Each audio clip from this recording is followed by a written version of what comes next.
Greetings viewers, Barry here.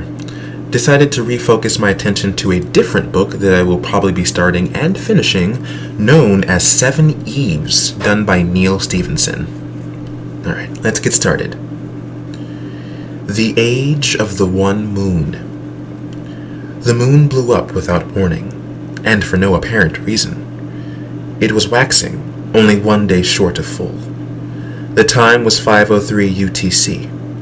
Later, it will be designated A plus 0 plus 0 plus 0, or simply 0. An amateur astronomer in Utah was the first person on Earth to realize that something unusual was happening. Moments earlier, he had noticed a blur flourishing in the vicinity of the Reiner Gamma Formation near the moon's equator. He assumed it was a dust cloud thrown up by a meteor strike. He pulled out his phone and blogged the event, moving his stiff thumbs, for he was high on a mountain and the air was as cold as it was clear, as fast as he could to secure the claim to himself. Other astronomers would soon be pointing their telescopes at the same dust cloud, might be doing it already.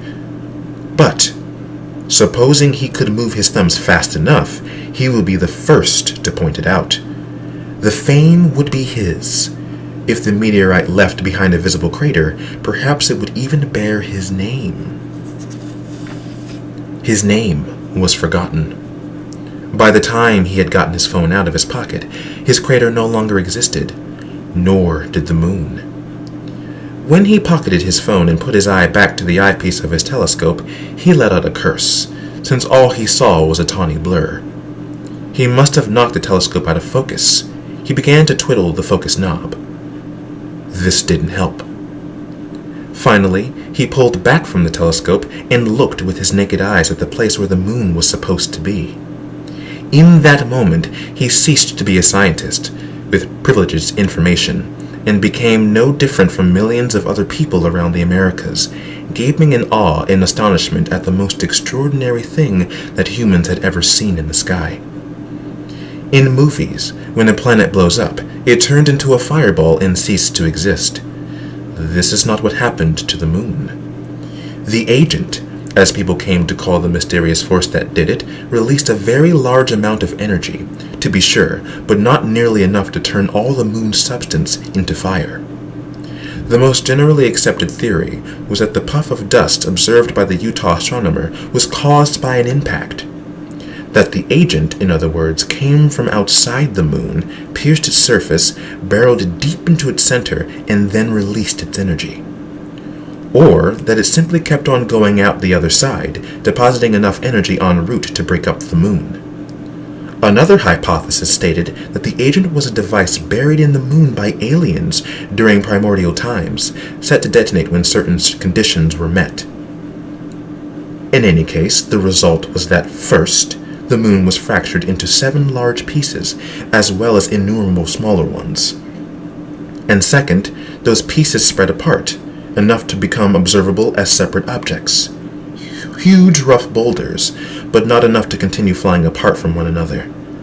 The moon's pieces remain gravitationally bound, a cluster of giant rocks orbiting chaotically about their common center of gravity.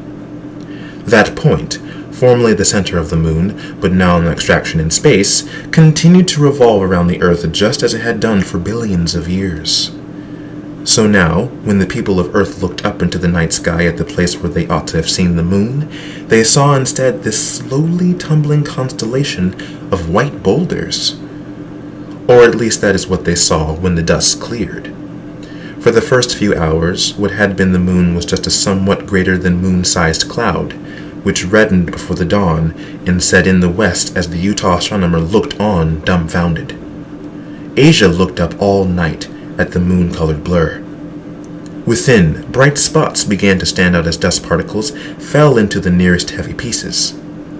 Europe and then America were treated to a clear view of the new state of affairs. 7 giant rocks where the moon ought to have been.